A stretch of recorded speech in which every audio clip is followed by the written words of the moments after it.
Bienvenidos, bienvenidas. Vamos a iniciar este segundo encuentro de los 16 que tenemos planteados en este diplomado que se llama Istmos en la Revolución Mexicana y que trata de, en estos años de 1910-1940, conectar a los diversos caudillos con sus ideologías, sus mentalidades, sus ideas, ¿verdad? Por eso le llamamos istmos, porque hablamos de Madero y el maderismo, hablamos de Zapata y el zapatismo, de Villa y el villismo, y así cualquier caudillo en la Revolución Mexicana, nótese el término que sociológicamente quiere decir intermediario. Un caudillo, un cacique, es un intermediario entre el mundo tradicional y el mundo moderno. Un mundo tradicional mayoritario, pesado, que está ahí y al cual se le quiere transformar, ¿sí? Y lo quiere transformar una minoría de modernizadores. Y esto no solamente en el mundo latino europeo, empezando por Francia, que es el modelo, el papá de los pollitos, podríamos decir, sino que esto se traslada a Latinoamérica y a todo el tercer mundo.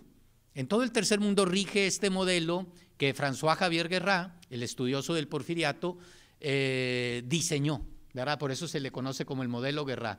Este intento de una minoría modernizadora de modernizar precisamente una sociedad predominantemente tradicional, ¿verdad? Y bueno, tenemos estos caudillos de la Revolución Mexicana con sus ismos, no necesariamente todos revolucionarios, es decir, que quisieran modernizar, porque por ejemplo el zapatismo ya vimos que más que revolucionario es revoltoso, es una revuelta, ¿verdad? Bueno, vamos a comenzar con los primeros ismos que no surgen en la Revolución Mexicana, pero que van a influir en ellos. Surgen en el siglo XIX europeo, ¿sí?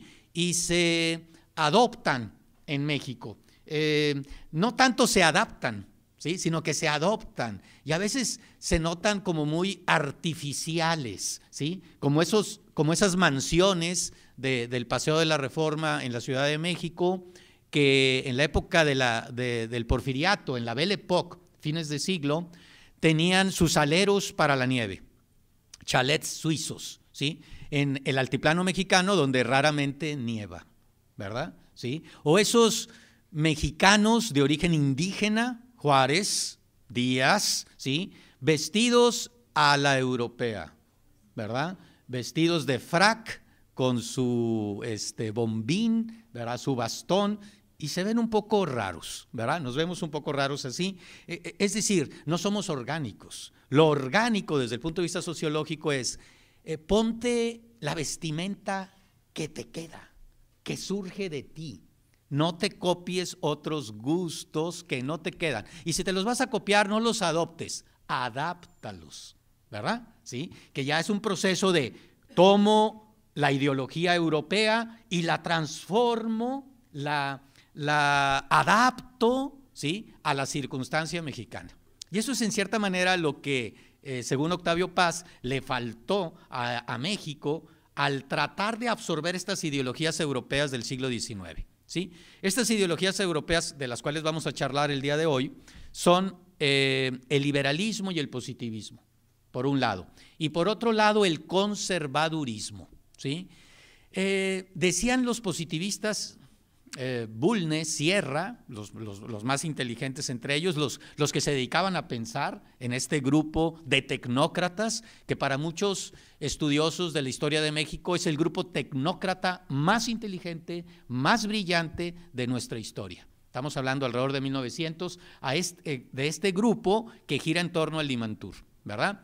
Bueno, ellos decían, Sierra y Bulnes, que en toda sociedad civilizada hay dos tendencias que deben reflejarse en dos grandes partidos políticos, uno liberal y uno conservador. Y punto. Y claro que tenían razón. Fíjense en las democracias más estables de Europa, incluso la norteamericana. Tenemos un partido que quiere el cambio y un partido que dice, no hay que cambiar tanto. Tenemos un partido conservador que conserva las cosas, ¿sí? Que se mueve lentamente, y un partido liberal o de centro izquierda que dice, no, hay que cambiar las cosas, ¿verdad? pero pausadamente, ¿sí? Entonces, el conservadurismo va a ser como adoptado también por el positivismo. Entonces tenemos tres corrientes: el liberalismo, el positivismo y el conservadurismo. Antes de entrar a esto y hacer alguna anotación sobre la bibliografía, recordemos que en la sesión pasada quedamos de platicar un poquito, ¿sí?, a grandes rasgos, de la importancia del entorno internacional en la Revolución Mexicana, ¿sí? Entonces, si ustedes tienen la guía de la sesión pasada, en el punto 11 viene el entorno internacional. El entorno internacional, bueno, me voy a mover yo aquí en esta misma guía que estamos aquí presentando para irnos al punto 11. Aquí tenemos el entorno internacional, ¿sí? Porque es bien interesante. Fíjense cómo la Revolución Mexicana, que a veces en la historiografía reciente tiende a puntualizarse que no fue tan revolucionaria la revolución, porque bueno, no fue una revolución comunista, proletaria, que destruyó toda una sociedad. Bueno, es cierto, pero fue una revolución burguesa, fue una revolución que intentó crear un Estado moderno, que creó una burguesía mexicana, una clase media potente, que urbanizó, que industrializó. O sea, sí fue revolucionaria. Y si vemos a estos hombres ya de edad, representados por Porfirio Díaz de 80 años, que de repente el viento de la historia, los quita y surgen los rostros mexicanos, los rostros de jóvenes mexicanos, de gente de 30 años como Zapata o Villa, de gente de 35 años como Madero, ¿sí?, de gente como Obregón, que a los 38 años decía: el único error de Porfirio fue envejecer, ¿sí? Es revolucionario. ¿Por qué? Porque demográficamente se limpia la estructura poblacional del país. El país es ahora más país porque está realmente representado por la masa de la población joven, ¿sí? Está representada por jóvenes, ¿sí? No es una gerontocracia atípica, ¿sí? Ahora sí podríamos decir que México, bueno, realmente su representación debe ser de gente grande. ¿Por qué? Porque nuestra estructura demográfica ha cambiado. Ya no es joven, ya es un rombo. Entonces, la gente que tiene entre 30 y 50 años es ahora la mayoritaria, ¿sí? Y entonces ahora, pues lo atípico es que estén jovencitos ahí mandándonos o guiándonos, ¿sí? Lo más representativo sería que gente madura, ¿sí?, estuviera al frente del país, por decir algo. Es una observación nada más demográfica. Y entonces la Revolución Mexicana quita la gerontocracia y viene gente joven, ¿sí? Gente tan joven que cuando Miguel Alemán es presidente, muy joven también, 40 y tantos años, Vicente Lombardo Toledano, un viejo zorro de la política mexicana, lo bautiza como el cachorro de la revolución.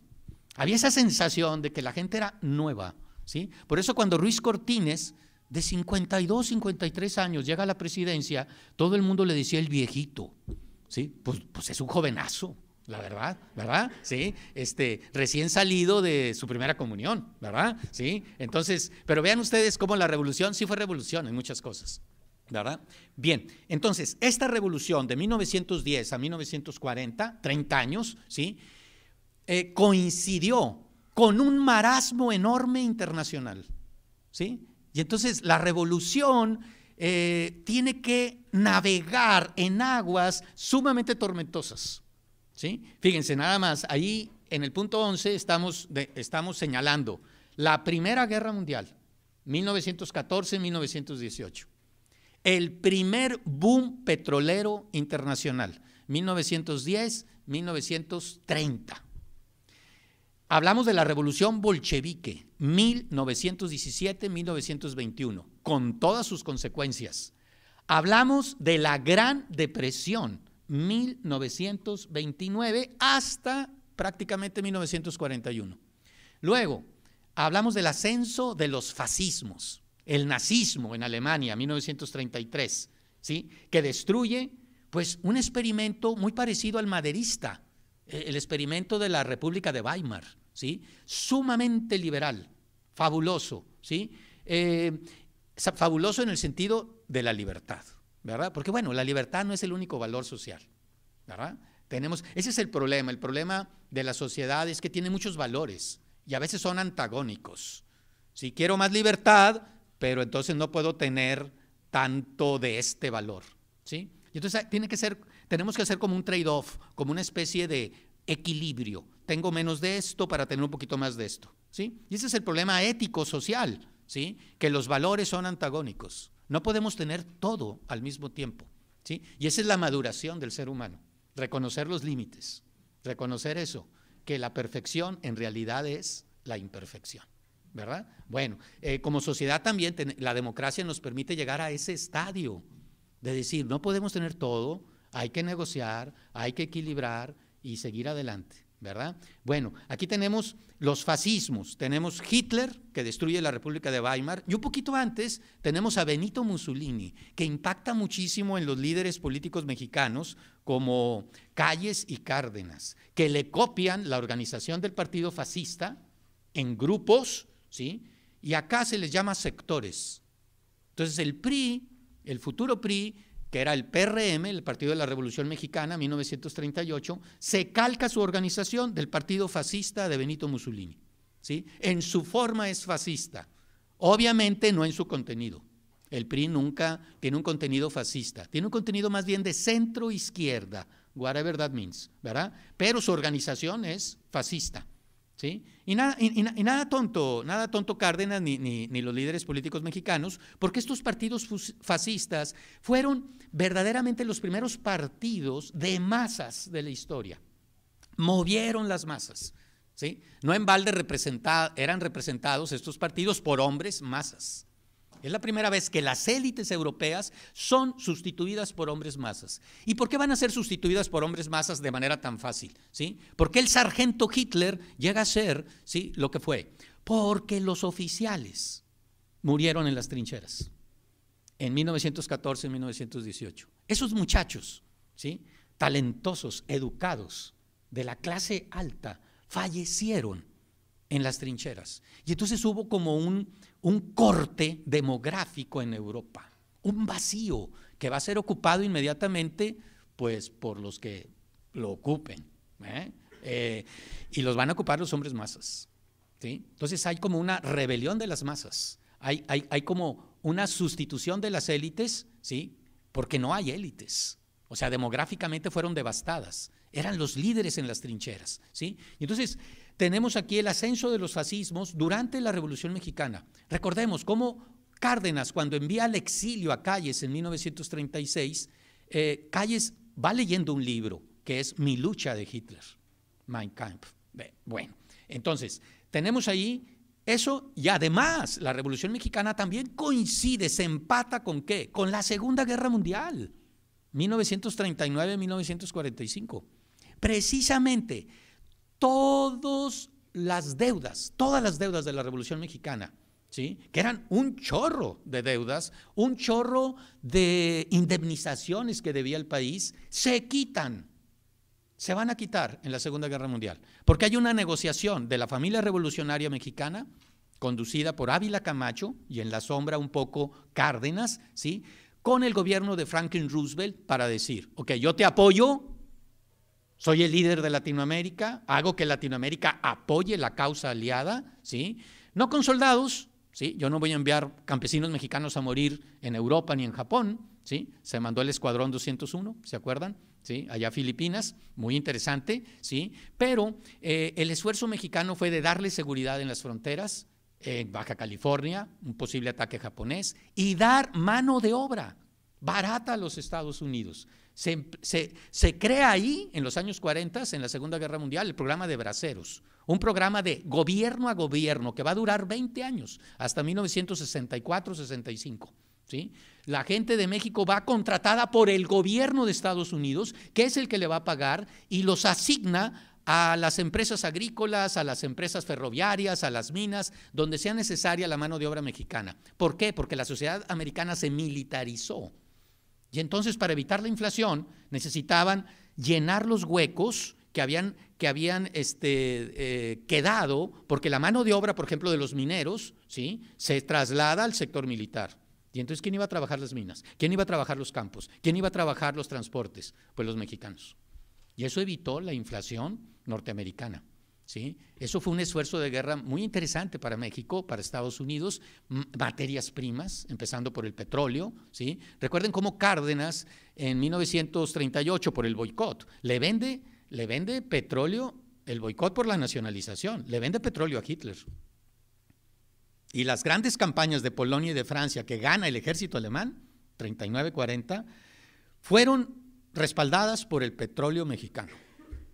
¿Sí? Claro, bueno, México apoyó al fascismo, al nazismo, no nos quedaba de otra porque había un boicot de Estados Unidos para no comprarle petróleo a México, ¿verdad? Bueno, después van a cambiar las cosas. Y entonces se hace en la Segunda Guerra Mundial un trade-off.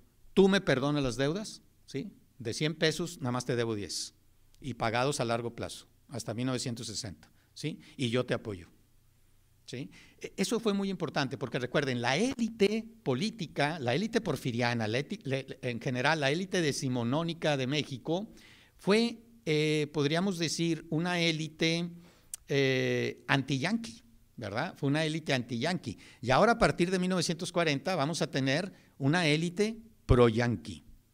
En el discurso siguen siendo anti-yanquis, pero ¿qué hacen? Hacen un entendimiento, realizan un entendimiento con los Estados Unidos, que me parece correcto, hay que jugar las cartas, y la carta es, tu vecino es Estados Unidos, pues entiéndelo, acércate con él, ábrete con él, ¿sí? Y bueno, a lo mejor podría parecer muy peligroso con lo que está sucediendo actualmente, pero no me parece que a la larga es correcto, ¿sí? Y claro, hay que minimizar el riesgo y abrirnos a otras sociedades también, ¿sí? Pero el factor geográfico está ahí, y entonces Estados Unidos, su vecindad pesa mucho para nuestro país. Y todo eso se va a vivir durante la Revolución Mexicana. La Primera Guerra Mundial implica que los europeos compraron enormes cantidades de materias primas. En la Segunda Guerra Mundial también, ¿sí? Y la Revolución Mexicana implicó que México no aprovechó al máximo esas oportunidades. ¿Por qué? Porque estaba en guerra. 1914, 1918, la Primera Guerra Mundial, era la guerra civil en México. Entonces, no aprovechamos el boom de exportaciones que implicó la Primera Guerra Mundial, ¿sí? El que la aprovechó muy bien fue Estados Unidos, Brasil, Argentina, California, que empieza a ser California, ahora sí, a partir de la Primera Guerra Mundial, ¿sí? En la Segunda Guerra Mundial apenas estábamos poniendo orden, entonces tampoco aprovechamos del todo el potencial. Lo aprovechamos mejor que en la Primera Guerra Mundial, ¿sí? Pero no del todo como pudimos haberlo aprovechado. Bueno, entonces, obviamente, y dijimos la vez pasada que las reformas cardenistas no se pueden entender sin el contexto del New Deal, de este nuevo trato, de esta intervención gubernamental para acabar con la Gran Depresión en los Estados Unidos. Y entonces Franklin Roosevelt es como Cárdenas acá. Y entonces, ¿por qué Cárdenas logró hacer todo esto? Bueno, porque acá había un presidente que más o menos seguía la misma línea, ¿sí? Y obviamente Cárdenas nunca picó los ojos a Estados Unidos. Nunca dijo, después de nacionalizar el petróleo, éjele, nacionalizamos, por aquí se van nosotros. No, se quedó callado. No le echó gasolina al fuego, ¿sí? Y bueno, logró sus propósitos. Cárdenas es un gran político. Decía Gonzalo N. Santos, que era un político de esos, un político marrullero, típico así de los políticos mexicanos, el rey de esos políticos, y tiene unas memorias muy sabrosas, muy terribles, pero muy sabrosas. Gonzalo N. Santos decía, a Cárdenas se le pinta así como un franciscano, ¿verdad? Como un monje franciscano. Dice, no, es un zorro, es el zorro de la política. Y sí, era un hombre que lograba sus objetivos con el mínimo esfuerzo, con inteligencia, sin derramar sangre. Eliminó a Calles al exilio, no lo mató. ¿Se fijan? La expropiación petrolera la logra y sin picar los ojos a nadie, ¿sí? Claro, se dio cuenta Cárdenas, y esto también lo hemos apuntado, que hizo demasiadas cosas, agitó demasiado el caldo mexicano. Entonces, para quietarlo, su sucesor va a ser alguien tranquilo, ¿sí? No es un cardenista desde el punto de vista ideológico, el sucesor de Cárdenas. Manuel Ávila Camacho es cardenista porque siempre le cuidó las espaldas a Cárdenas, siempre. Es un hombre parecido a Cárdenas, un general civil como Cárdenas, ¿sí? No emplean la violencia, emplean la negociación siempre, ¿sí? O casi siempre.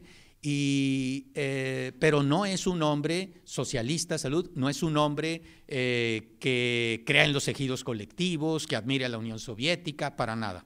Incluso sorprende a Ávila Camacho porque en su campaña presidencial, en una famosa entrevista, dice: soy creyente. Whatever that means. ¿Creyente en qué? No sé, pero bueno, soy creyente y todo, ¿sabes? Católico. Bueno, parece que sí. Bueno, bien, entonces, tomemos en cuenta ese factor internacional, ¿sí? Y en estos ismos que vamos a ir platicando. Vámonos con el liberalismo, con el conservadurismo, con el positivismo, nuestro segundo gran tema.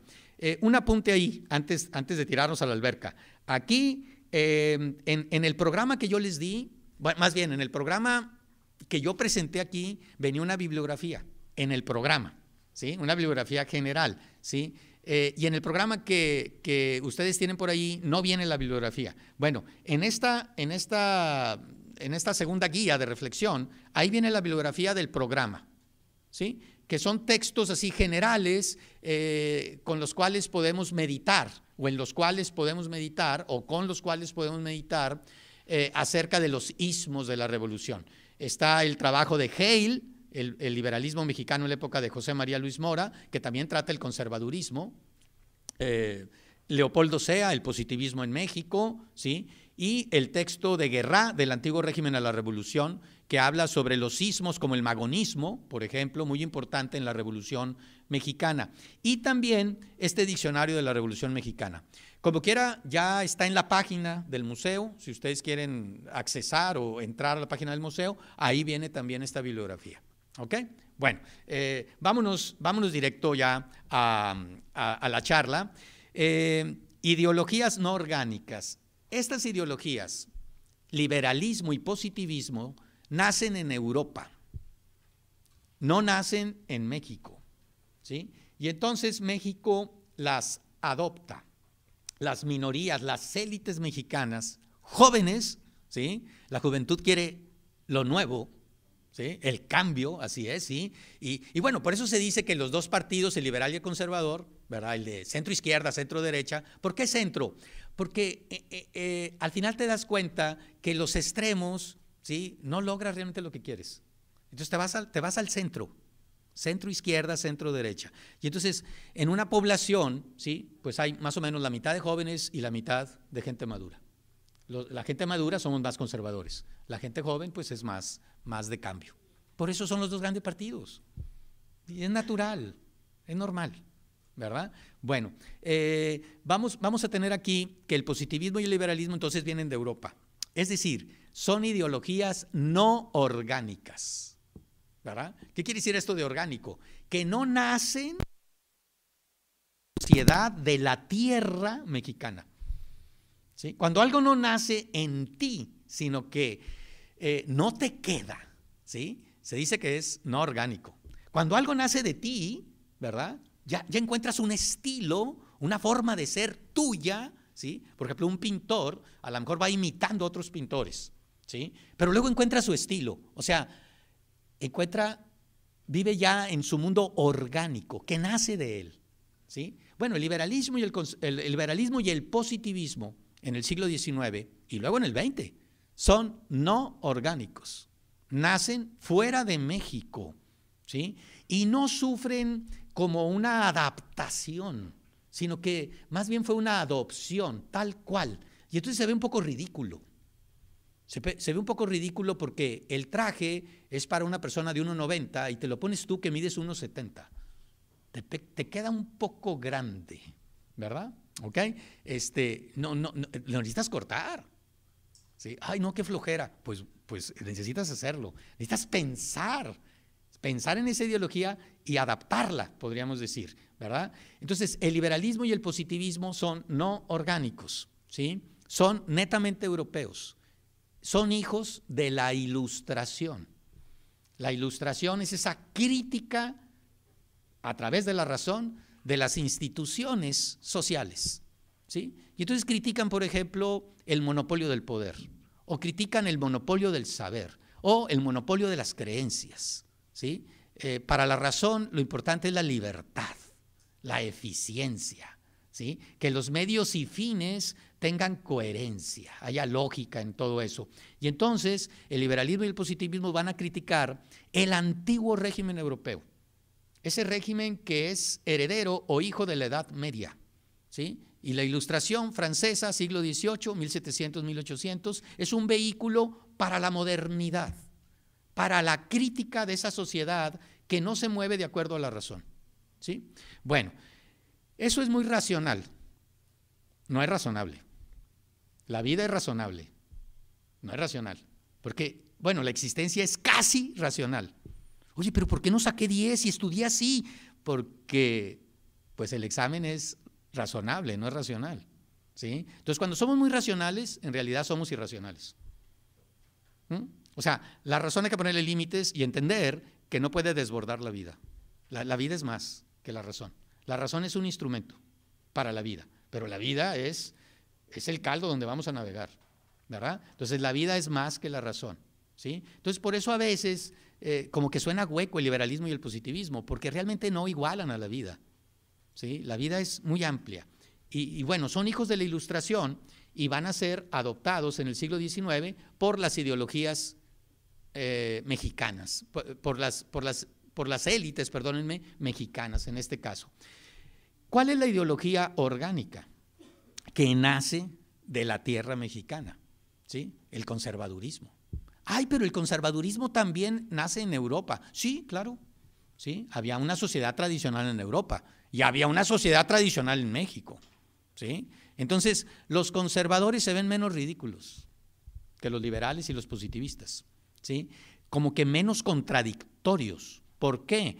Porque la tierra latinoamericana, la francesa, es tradicional. Es tradicional. Ahí se arraigó un antiguo régimen, una aristocracia, una monarquía absoluta, una confianza en la Iglesia católica, ¿sí? Entonces, todo eso va respaldando a ese conservadurismo. Fíjense cómo el liberalismo y el positivismo son discursos, bla, bla, bla, bla, bla, pero no son cursos, ¿sí? El conservadurismo es curso, es la realidad, ¿sí?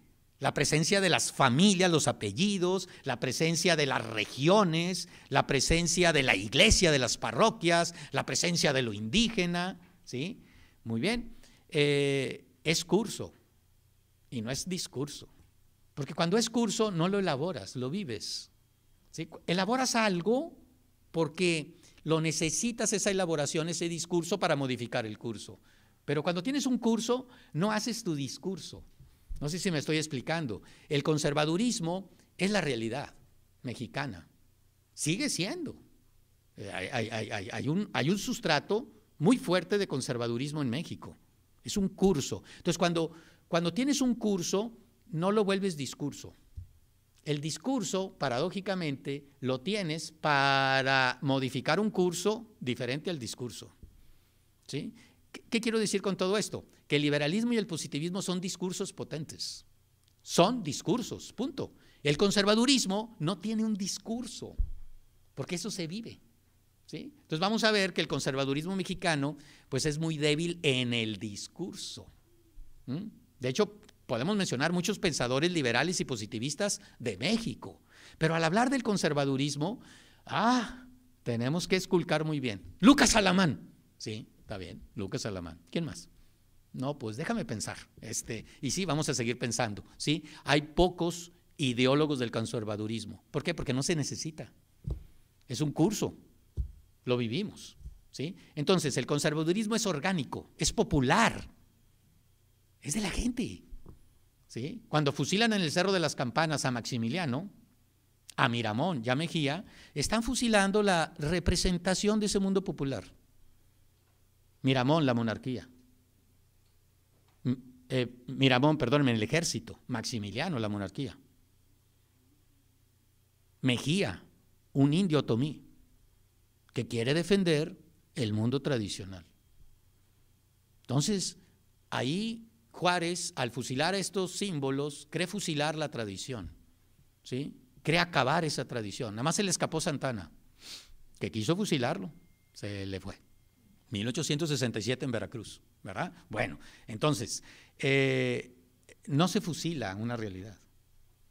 Ahí está, reaparece, claro, reaparece la realidad, ahí está, ¿sí? Entonces, hay que tener cuidado, ¿sí? Por eso, fíjense, los liberales quisieron ser revolucionarios, ¿sí? Luego los positivistas van a ser más realistas y ya no van a hablar de revolución. Su palabra mágica es evolución, ¿sí? Y van a escribir libros con ese título: La evolución social de México, la evolución política del pueblo mexicano, la evolución.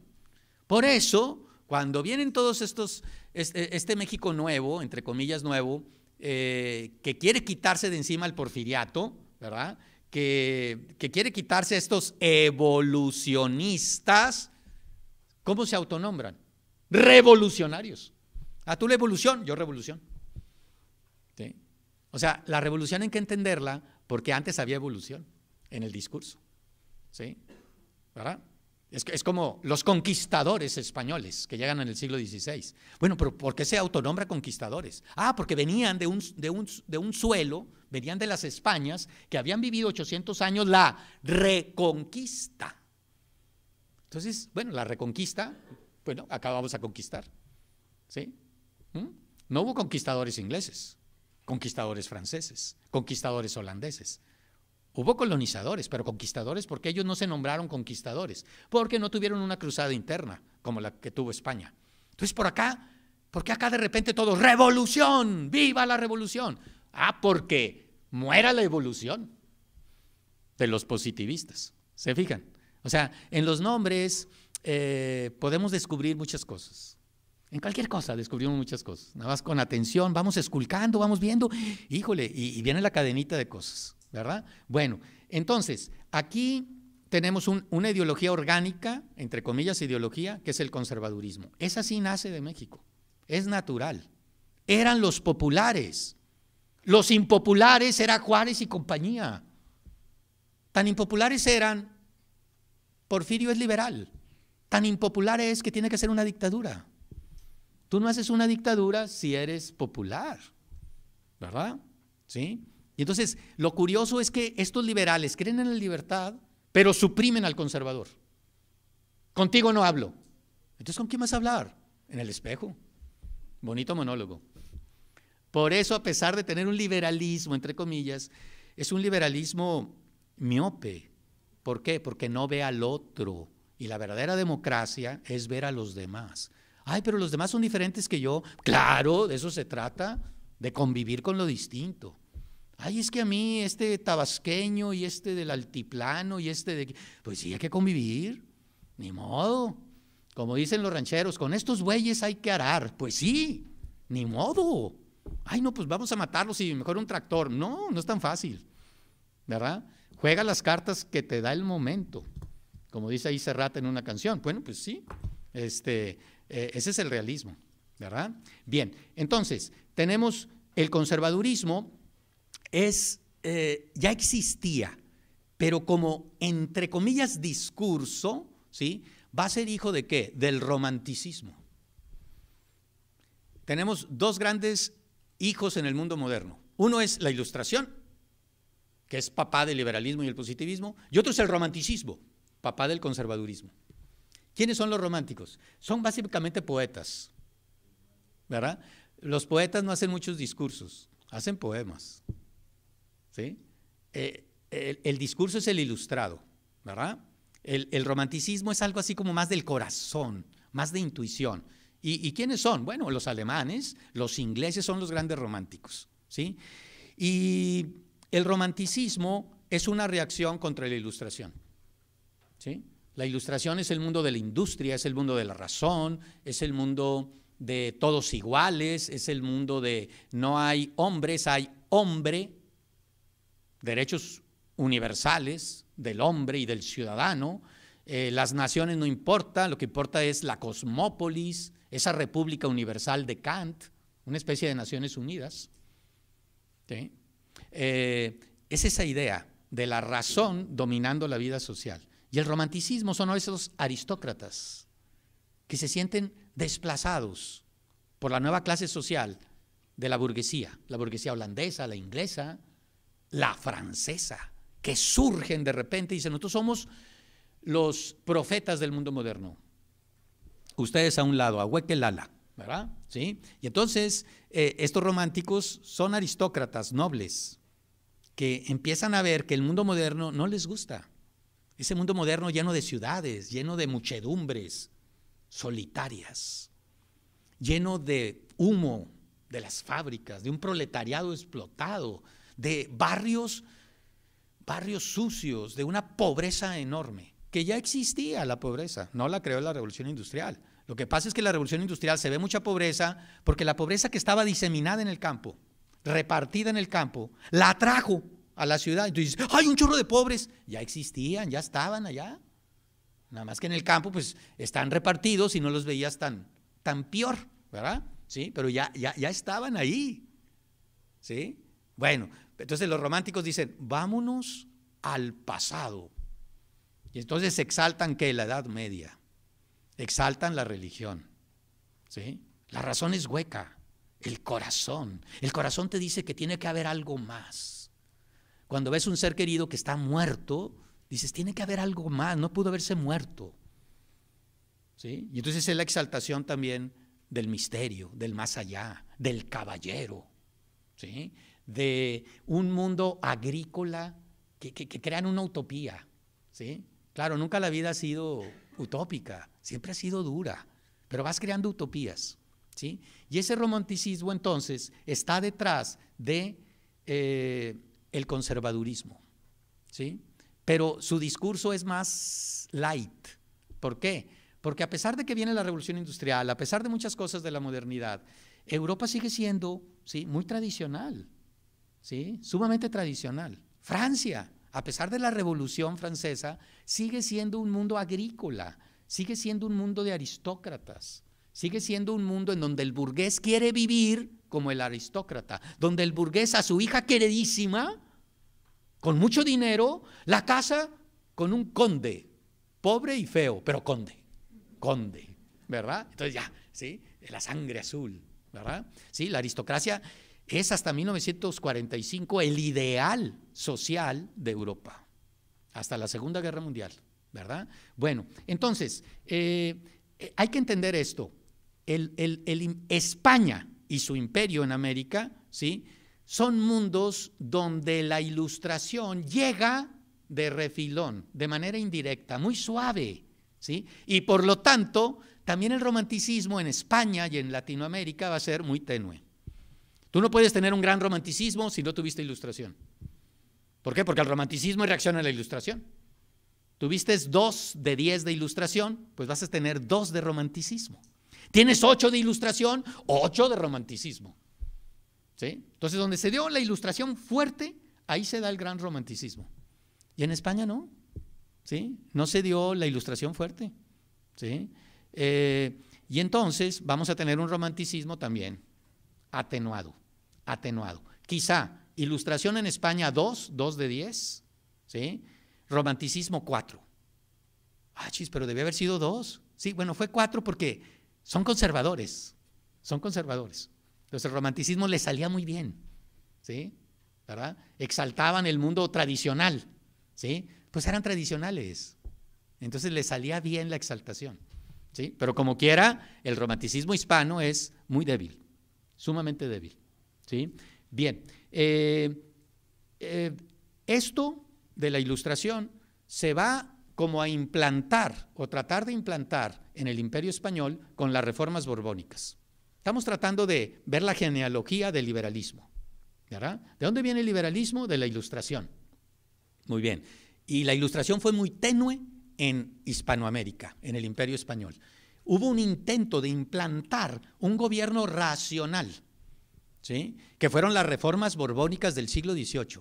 Los Borbones, líderes de España, reyes de España, la dinastía francesa que va a gobernar España a partir de 1700, ¿sí?, intentaron hacer cambios. No en balde, A todo ese siglo se le llama el siglo de las reformas, cambios del mundo tradicional que heredaron de los Habsburgo, de Carlos V, de Felipe II, compañía. ¿Sí? Estos reyes borbones, con el más grande de ellos, Carlos III, 1770 más o menos, ¿sí? Tratan de cambiar todo esto, tratan de que España y su imperio se modernicen. Y para ellos modernizar quería decir un Estado eficiente. Y un Estado es eficiente si tiene un ejército y se cobra impuestos. ¿Sí? Y entonces, bueno, la modernización pasaba por eso. Y pasaba también por el hecho de que el Estado es fuerte y ningún grupo va a ser par o pareja del Estado. El Estado es fuerte, ¿sí? Oye, la iglesia, tú para abajo, iglesia. ¿Sí? Los criollos, no, tú para abajo, criollito. Oye, los indios protegidos, no, tú también para abajo. ¿Sí? Aquí todo el mundo es igual. Todo el mundo es igual, ¿sí? Pero igual de subordinado. ¿Verdad? ¿Ok? Nadie es interlocutor del Estado. ¿Sí? Entonces, esto si se fijan, la ilustración en Francia, en España, que eran mundos muy tradicionales, ¿sí? En el mundo latino va a ser como una imposición. ¿Sí? Te impongo la modernidad. ¿Qué pasa en Inglaterra? ¿Sí? Se propone la modernidad. O sea, Inglaterra, Estados Unidos, ¿sí? Son modernos. Estados Unidos nació moderno. ¿Sí? ¿Dónde está la aristocracia en Estados Unidos? No hay. Hay lo que el viento se llevó. Bueno, sí. Hay una aristocracia tenue que va a ser destruida a cañonazos, literalmente, en la guerra civil. ¿Sí? Era lo que más se parecía a una aristocracia, fue destruida. A pesar de Scarlett O'Hara y de Rhett Butler, ¿sí? ¿Verdad? Fue destruida. Y bueno, no había iglesia católica que monopolizara el discurso religioso en Estados Unidos. No había un monarca absoluto. Como no había plata en estas colonias, los reyes de Inglaterra dijeron, ay, pues háganse garras, póngase a trabajar. Y eso es la modernidad, trabajar, precisamente. ¿Verdad? Son modernos. ¿Sí? Entonces ahí la ilustración no chocó con nada, se difundió. Algo parecido sucede en Inglaterra. ¿Por qué? Porque la aristocracia inglesa es inteligente. Y entonces, ¿qué quiere decir que seas inteligente? Cambias para no perder el poder. Que todo cambie para que nada cambie. ¿Sí? Te adaptas, te abres. ¿Sí? Es como un poco los patricios romanos. Los patricios romanos, esta élite aristocrática romana, conduce siempre Roma, desde la república al imperio. ¿Sí? Fueron casi 1000 años de dominio de los patricios romanos. Bueno, en cierta manera la aristocracia británica repite esa inteligencia, esa flexibilidad y esa apertura, ¿sí? Hasta nuestros días. Podemos ver que la aristocracia británica es la aristocracia, ¿verdad? Y esta aristocracia entonces se mezcla con la burguesía. Los aristócratas se ponen a trabajar, no les da pena. Ay, no, el dinero, venga el dinero. Los negocios, hacen negocios. Sus tierras, ¿sí? Las orientan al mercado, hacen la revolución industrial, ¿sí? Al rey le dicen, sí, un rey, cómo no, pero con un parlamento, una monarquía con límites, ¿sí? Y entonces Inglaterra también es moderna, igual que Holanda. Holanda es el original de Inglaterra. Si queremos entender Inglaterra hay que entender a Holanda, ¿sí? Ay, pero no sabemos eso, porque hablan holandés. O sea, el holandés es bien difícil, y entonces, pues no sabemos, ¿sí? ¿Verdad? No sé si me estoy explicando. El holandés no promueve mucho sus ideas, ¿sí? Y entonces es difícil entender que ellos fueron el original. Pero el mundo moderno en realidad nace en Holanda, ¿sí? Fíjense, la ciudad más moderna o posmoderna de la historia es Nueva York. Pero ¿cómo se llama Nueva York en realidad? Nueva Ámsterdam, fundada por los holandeses, ¿verdad? ¿Sí? Holanda tiene la primera bolsa de valores importante. Claro, bueno, Florencia, Venecia lo tuvieron en la Edad Media, pero con los títulos y las acciones de venta y compra, pues Holanda tiene el primer banco central y tiene la primera transnacional, la Compañía de las Indias Orientales, holandesa. ¿Sí? Entonces Holanda es el mundo moderno y de él se lo fusilan los ingleses, ¿verdad? Fíjense, Japón se cierra al mundo. No quiere tener nada que ver con los ingleses, ni con los españoles, ni con los portugueses. Para 1600 se cierra, ¿verdad? y se va a abrir hasta 1870, 1850. Bueno, se cierra, pero deja una ventanita en Nagasaki, ¿sí? Y en Nagasaki, ¿con quién se vinculan? Con los holandeses. Nada tonto los japoneses. Se vincularon con los más modernos de la Europa moderna. ¿Sí? No hay milagros, hay decisiones correctas. ¿Sí? ¿Verdad? Bueno, también hay milagros, creo en los milagros. Bueno, entonces, tenemos que esta ilustración se conduce a través de ¿qué? A través de las reformas borbónicas. ¿Sí? Pero si se fijan, las reformas borbónicas fueron rechazadas. De hecho, por eso se hizo la independencia. No reformas borbónicas, no modernidad. ¡Viva la Virgen de Guadalupe! Oye, ¿eso es moderno? No. Es uno de los gritos de Hidalgo. ¿Sí? No es nada moderno. Un símbolo religioso. ¿Se fijan? Entonces, México nace no necesariamente moderno, más bien antimoderno, rechazando, ¿sí?, las reformas borbónicas. Entendemos por qué se rechazaron, porque implicaban fiscalización agresiva. Paga impuestos y ponte a trabajar. Entonces el mundo no moderno, el antiguo régimen dice, ay no, trabajar, no. ¿Sí? Y luego pagar impuestos aparte, trabajo y me vas a quitar, oh, ¿eres mi socio? No. Sí, porque el gobierno es nuestro socio, ¿verdad? Ahorita es socio el gobierno mío. Porque por esto, bueno, me van a pagar, pero tengo que pagarle al gobierno. Es mi socio. Bonito socio, ¿verdad? Sí, a nadie le gusta que el gobierno sea tu socio, que sea su socio. Y entonces aquí, pues, hay este rechazo, ¿sí? Fíjense cómo entonces hay un rechazo a la ilustración, ¿verdad? ¿Cómo la ilustración va a ir arraigando en este México de los 1820s, 1830s, ¿sí? Va a haber varios vehículos donde se va a inyectar en la élite la mentalidad ilustrada, es decir, liberal. Vamos a tener las sociedades del país que se van a fundar en España como asociaciones de reflexión política y social, ¿sí? Estas sociedades del país, ¿sí?, se van a trasladar acá a América de manera tenue, ¿sí? Estas sociedades del país van a auspiciar las logias masónicas. Entonces, ¿qué es la masonería? Es la ilustración, eso es.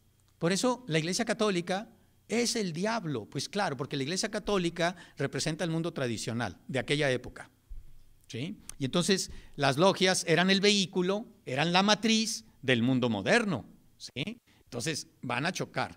Otra forma, vamos a tener este mundo ilustrado en el ejército, ¿sí? En el Imperio Español no había ejército, es algo nuevo, lo van a crear los Borbones. ¿Sí? Recuerden, impuestos, ejército, el Estado. ¿Sí? El Estado es el sargento y es el SAT. Son las dos cosas. ¿Sí? Entonces, vamos a tener aquí un ejército creado en 1764. En 1764 se crea el ejército Borbón. Y los oficiales del ejército Borbón van a decir, bueno, nosotros somos un instrumento del Estado moderno, de la modernidad, de la ilustración, ¿sí? Por eso, al principio, algunos militares en México, en los años 20, 30 y 40, se sienten representantes de ese mundo ilustrado, porque el ejército va a ser un vehículo, ¿sí?, al principio de modernización, de modernidad, entre ellos Iturbide, entre ellos Santana, ¿sí?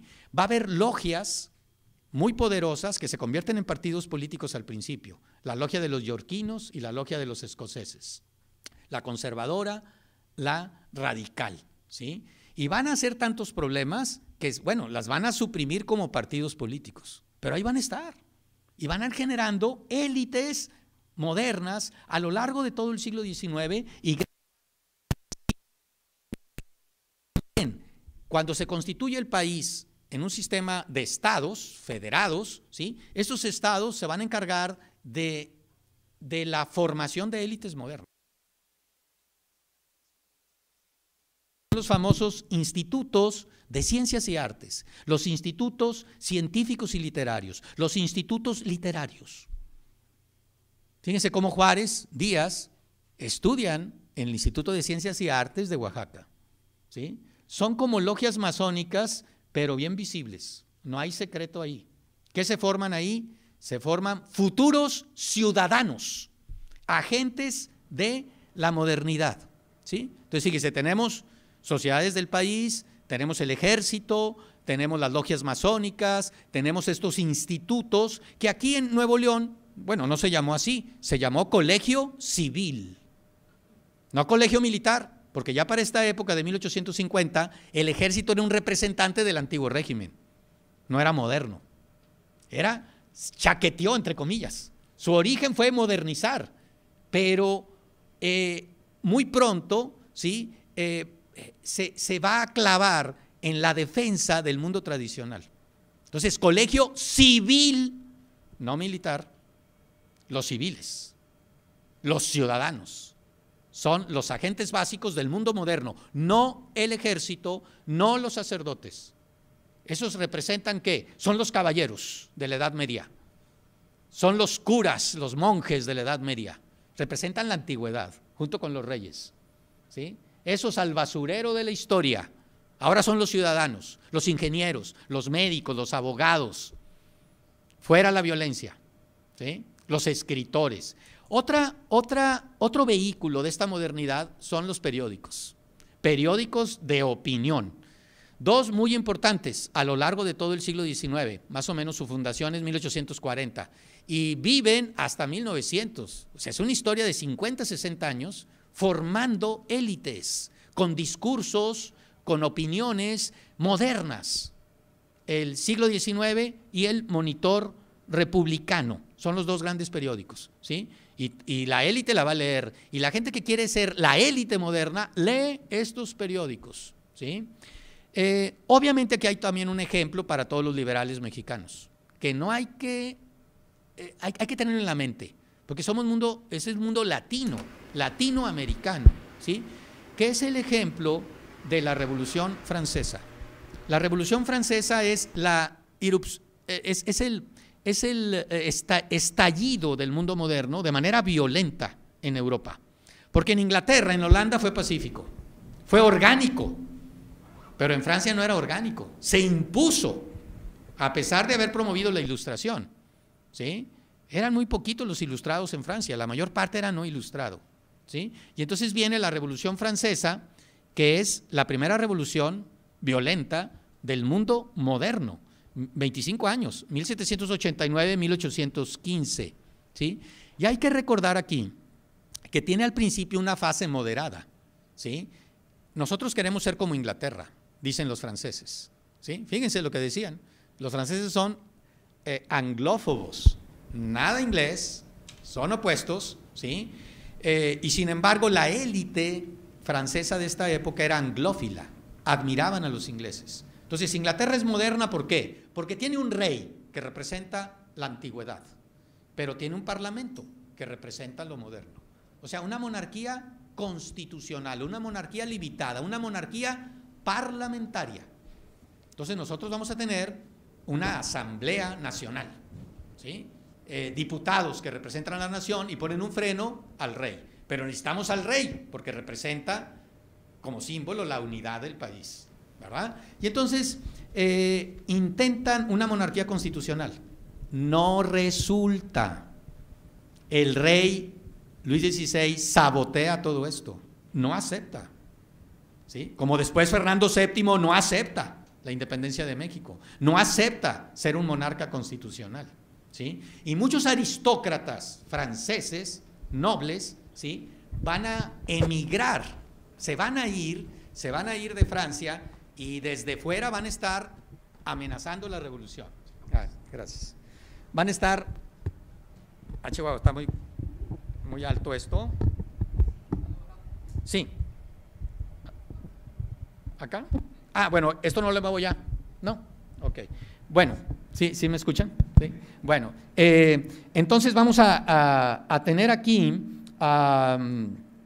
un mundo que rechaza lo moderno.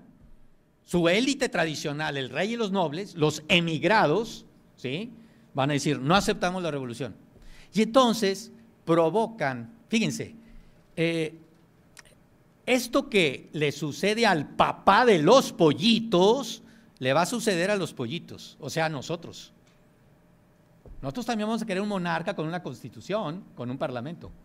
No va a haber. Ay, ¿pero por qué? Porque no lo hurtamos, lo heredamos. Ay, no creo. Sí.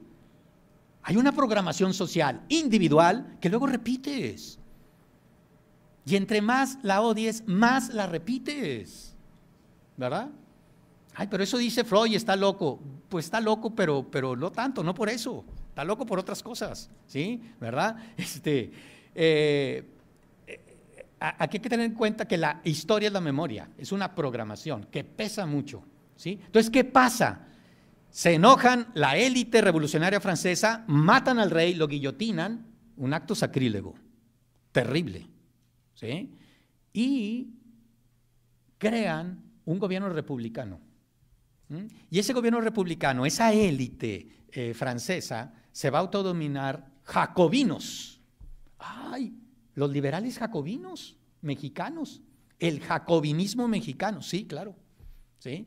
Y ellos van a decir, ¿quiénes son nuestros enemigos? La monarquía, cortamos cabezas, aniquilamos a sus herederos. ¿Dónde quedó Luis XVII? El delfín famoso murió, de inanición prácticamente, ¿sí?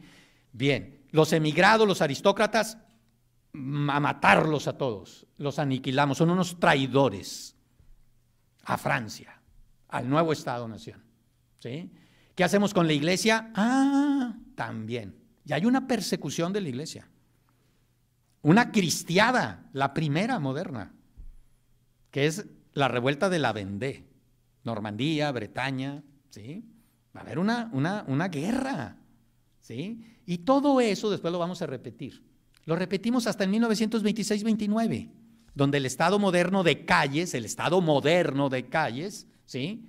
Va a perseguir a la iglesia. ¿Sí? Entonces, esto que pasa en la revolución es muy importante. ¿Cómo termina la revolución? ¿Sí? Los jacobinos empiezan a matar a todos los que no son jacobinos. Y luego se empiezan a matar entre ellos, hasta que los supervivientes dicen, mejor vamos a matar a Robespierre, y ya se acabó. Y matan a Robespierre, y efectivamente, eso hay que concederles, ¿sí? Fue el último muerto.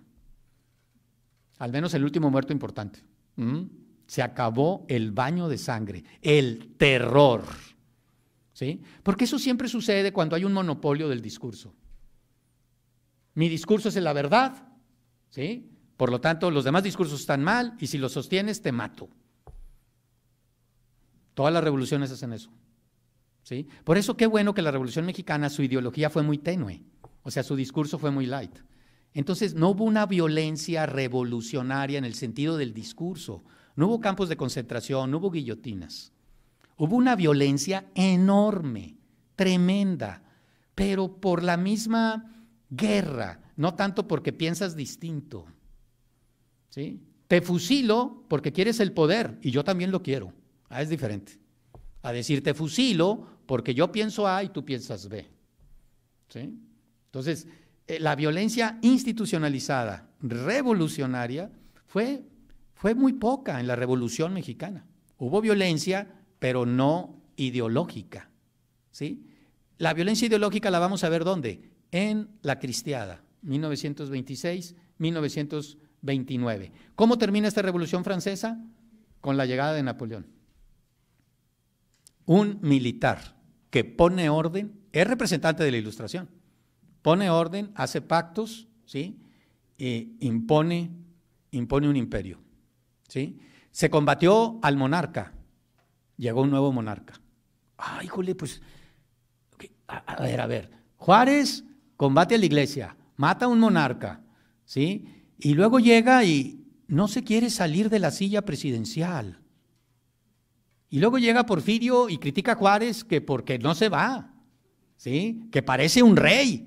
Y luego Porfirio llega y no se quiere salir de la silla, 30 años en la silla, parece un monarca. Pues sí, así es. ¿Se fija en la programación? ¿Sí? Es lo mismo. Ay, no, pero sí somos libres. No somos libres. El margen de libertad es muy pequeño, muy pequeño. Hacemos el mal o lo incorrecto porque estamos programados a hacer eso. Hacemos el bien, lo correcto, porque también estamos programados. Uy, entonces la libertad es muy pequeña. Hay que sorprender al mundo, saliéndonos de nuestra programación. ¿Sí? Pero vaya, y saliéndonos de nuestra programación, hacer el bien. Eso es bien difícil. ¿Sí? Porque pueden decir, ay, es muy bueno, es muy buena, está programadita.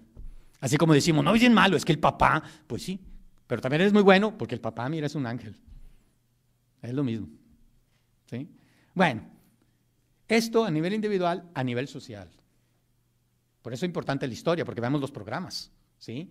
Y entonces todo eso se va a ir repitiendo.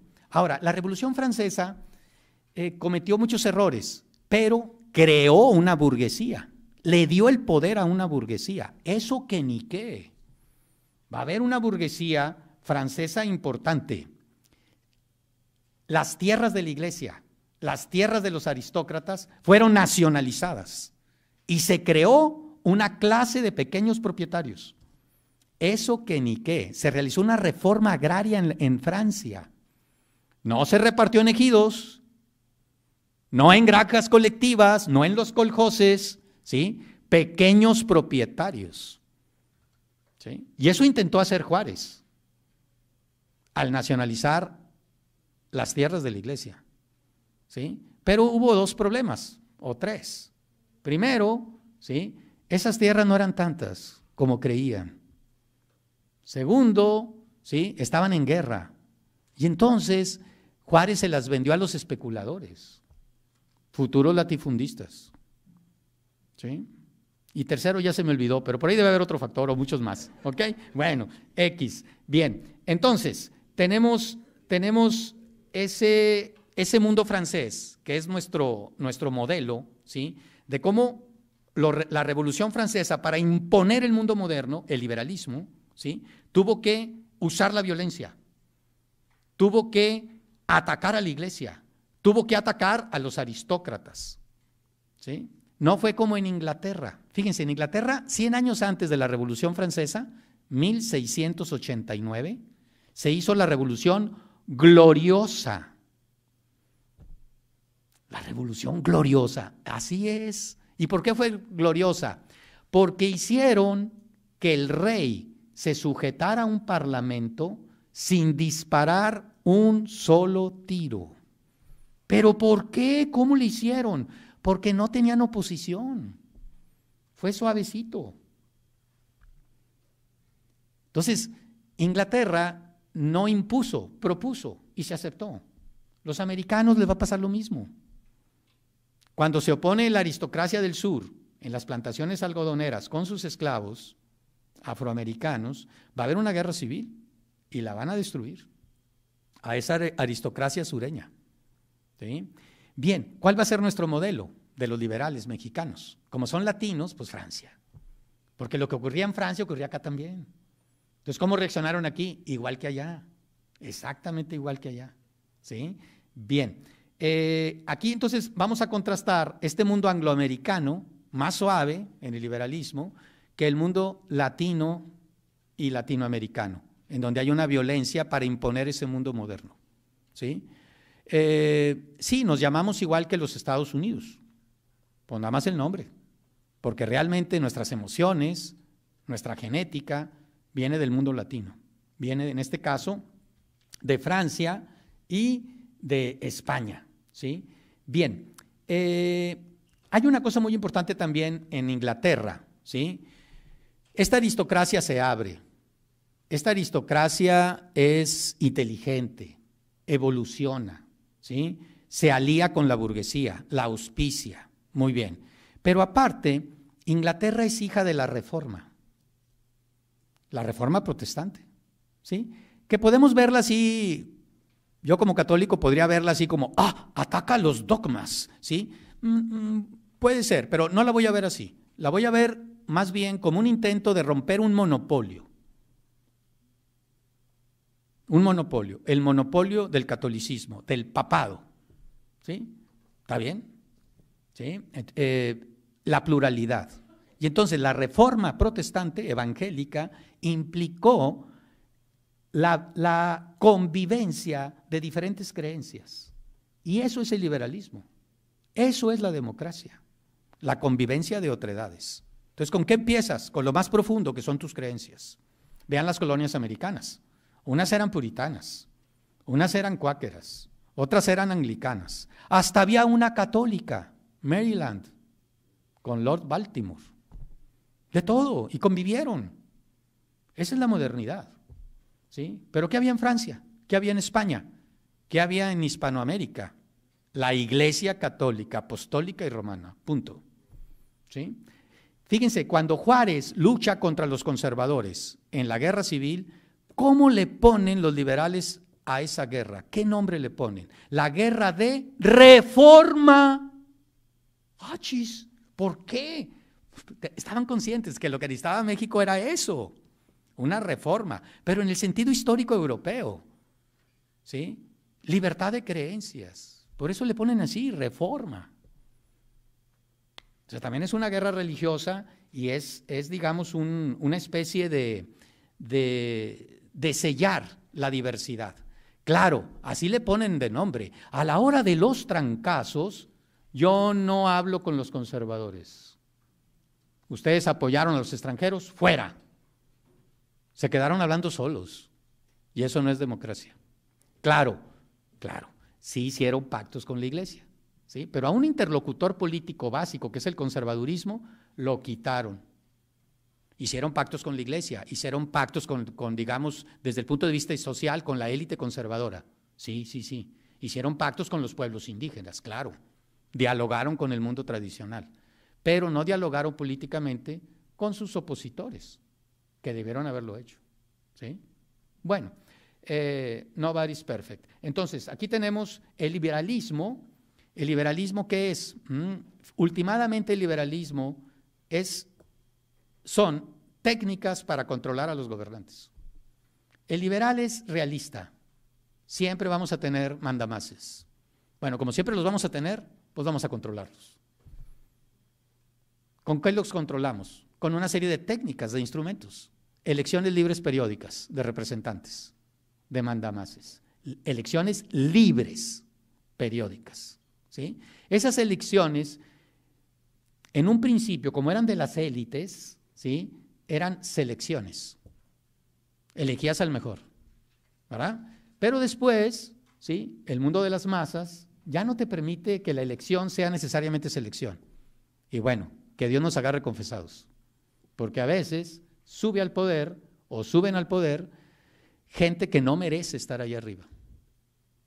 No tiene conciencia histórica, no tiene educación social, es infantil, cree que todo se puede hacer, no hay límites, ¿sí? Y bueno, tenemos las democracias de masas, a veces con hombres masas conduciendo las democracias de masas, pero desde luego también tenemos democracias de masas con élites conduciendo las democracias de masas, ¿verdad? Bueno, hay de todo, además ahí hay que tener cuidado. Este liberalismo entonces implica elecciones libres periódicas, implica división de poderes. Tenemos gobernantes, pero que ninguno de ellos acapare todo. Poder ejecutivo, legislativo, judicial. Prensa libre, medios de comunicación libres.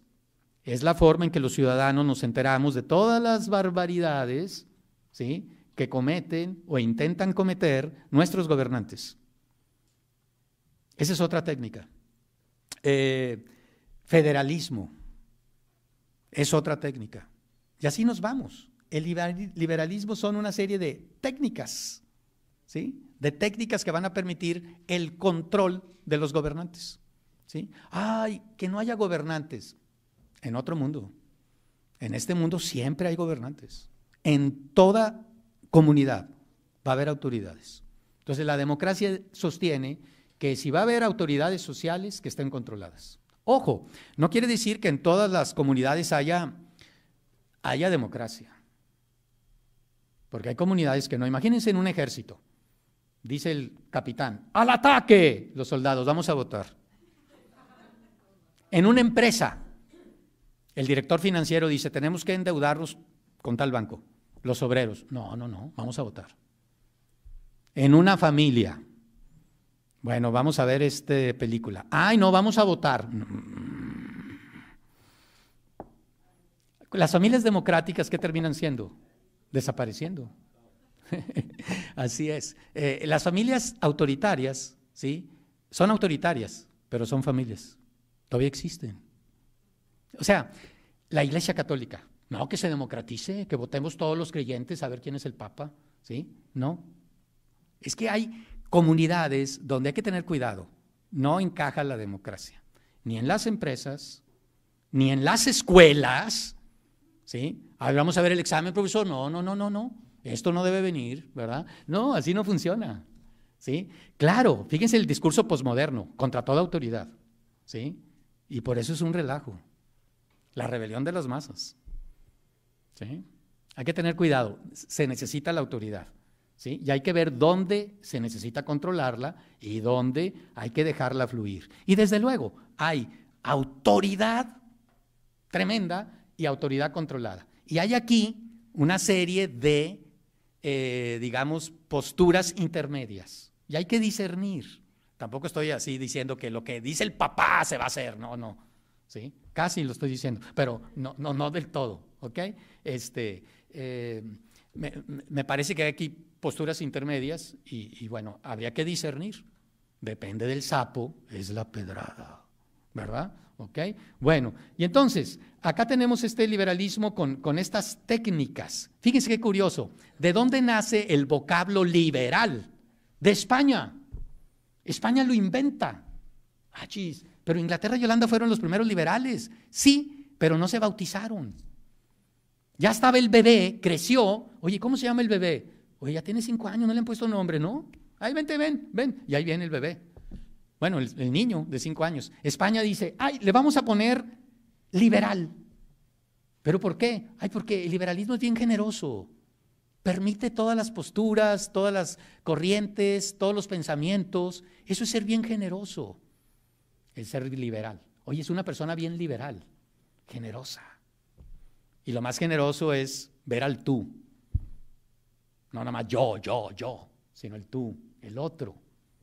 El otro me hace ser más, ¿sí? Entonces los españoles en la guerra de 1808-1814 que desarrollan contra los franceses, porque los invade Napoleón, ¿sí? Inventan el término liberal. Y entonces los ingleses empiezan a denominarse liberales. Los americanos, liberales. Los holandeses, liberales. Los franceses después, liberales, ¿sí? Entonces, bueno, España al menos fraguó el vocablo. Ya es algo, ¿verdad? ¿Sí? No son liberales, pero al menos bautizaron al bebé, ¿verdad? Ya es algo ahí. Y entonces, aquí en España, en esta época de 1808-1814, ¿sí? Napoleón quitó a los reyes legítimos, que eran Carlos IV y Fernando VII, e impuso a su hermano, José Bonaparte, Pepe Botella, así es. No era alcohólico, pero así le puso el pueblo. En realidad era un hombre más o menos sobrio, ¿sí? 2, 3 botellas al día nada más. No se crean, para nada. No, muy tranquilo, muy tranquilo. Pero bueno, el pueblo español así le puso, ¿no? El pueblo español, los pueblos españoles se alzaron contra los franceses. Finalmente, los franceses, ¿qué representaban? La imposición de un mundo ilustrado, ¿sí? Y se van a alzar con eso porque los pueblos son tradicionales. Pero, curioso, fueron conducidos en esta guerra con una élite pro-inglesa que dijeron, a río revuelto, ganancia de pescadores, ¿sí? Tenemos aquí un alzamiento de los pueblos, de los grupos que conforman la sociedad tradicional española contra José Bonaparte, representante de la Ilustración y del mundo moderno.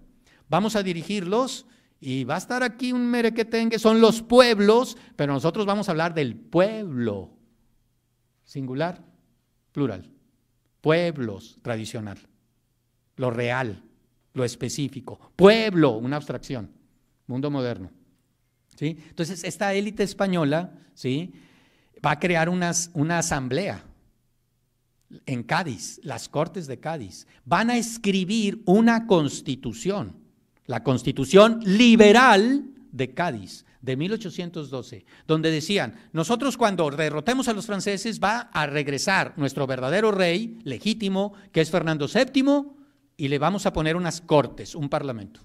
Y él va a decir que sí, porque Él es generoso y nos va a premiar por haber luchado por Él. ¿Sí? Bueno, regresa Fernando y dice, jamás, señores, agüeque el ala a las cortes. ¿Sí? Y fíjense, este momento es inglés. O sea, nos hubiera convenido que jalara. Como los franceses, ¿se acuerdan? Los franceses quisieron al principio tener una monarquía constitucional. ¿Imitando a quién? A Inglaterra, anglófilos. Acá también. No lo hurtan, lo heredan. Los españoles están imitando a los franceses, inconscientemente, pero lo están imitando, fíjense. ¿Sí? ¿Y qué hace el rey Fernando? Hace lo mismo que Luis XVI, nada más que salva la cabeza. No lo van a guillotinar. ¿Sí? Él gana. La reacción gana, y entonces, ya me emocioné mucho, y entonces Fernando en 1814 que regresa, suprime la Constitución de Cádiz, que es anglófila. Y entonces dice, no señor, aquí mando nada más yo, se acabó. ¿Sí? Fíjense, y eso va a repercutir obviamente ¿dónde? En Hispanoamérica, en el Imperio Español, que también perdimos la oportunidad de una constitución liberal, con un monarca, con un parlamento. ¿Sí? Entonces estamos repitiendo. ¿Qué hace Fernando? Fernando suprime a los liberales. ¿Sí? Y luego los liberales le dan un golpe de Estado en 1820. Muchos de estos liberales estaban en el ejército, le ponen un golpe de Estado y amenazan a Fernando con su vida. O aceptas la Constitución de Cádiz de hace 6 años o te matamos. Ah, no, siendo así, la acepto. Claro que la acepto. Yo siempre he sido liberal, ¿sí? Pero ahora los liberales ya no son anglófilos, son franceses. Dicen, ok, ¿quién apoyó a Fernando? La Iglesia, contra ella. Contra ella, ¿sí? Y a este monarca, a las primeras de cambio, lo sustituimos con un presidente, una república, ¿sí? Se fueron al extremo. Van a ser al extremo. Entonces, ¿qué pasa acá en Hispanoamérica? Cuando la iglesia se da cuenta que la están persiguiendo allá, acá promueve la independencia.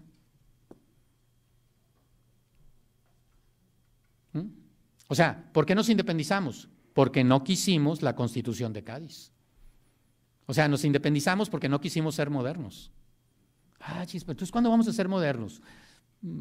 Buena pregunta. Algún día lo seremos, ¿sí? Bueno, ya somos parte modernos, ¿eh? Tampoco podemos decir la tradición, ¿sí? Ya es una mezcla, Si en esta época era 99% contra 1% de modernidad, ahora sería 60 contra 40%. O sea, la modernidad ha avanzado, ¿sí? Nada más les recordamos, o nos debemos recordar, que ahora el mundo no es moderno, es posmoderno. O sea, nosotros estamos dirigiendo la flecha a la modernidad, pero ahora el blanco está acá. Y nosotros, espérame, yo casi, a ver, dame otra. Ya el blanco está acá, ya cambió el blanco. No importa, ¿sí? ¿Verdad? No importa, hay que tratar de ser modernos, porque no podemos ser posmodernos si no fuimos modernos. Eso es importante.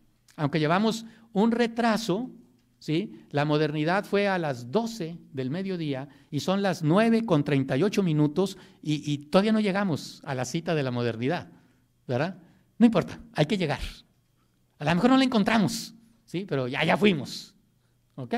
Para poder ser posmodernos, ¿sí? Entonces, bueno, ánimo, no nos agüitemos, ¿eh? Sí, hay que, disculpen la palabra, hay que seguir adelante, ¿no? Sobre todo dándonos cuenta de nuestra programación, porque es la forma de ser libres. La única forma de ser libres es dándonos cuenta de nuestra historia, de nuestra programación. ¿Sí? Porque cuando ves los hilos que te están gobernando, dices,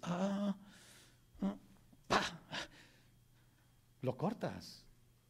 ¿Sí? Ahora ya eres libre. 10% libre, pero ya eres libre. ¿Sí?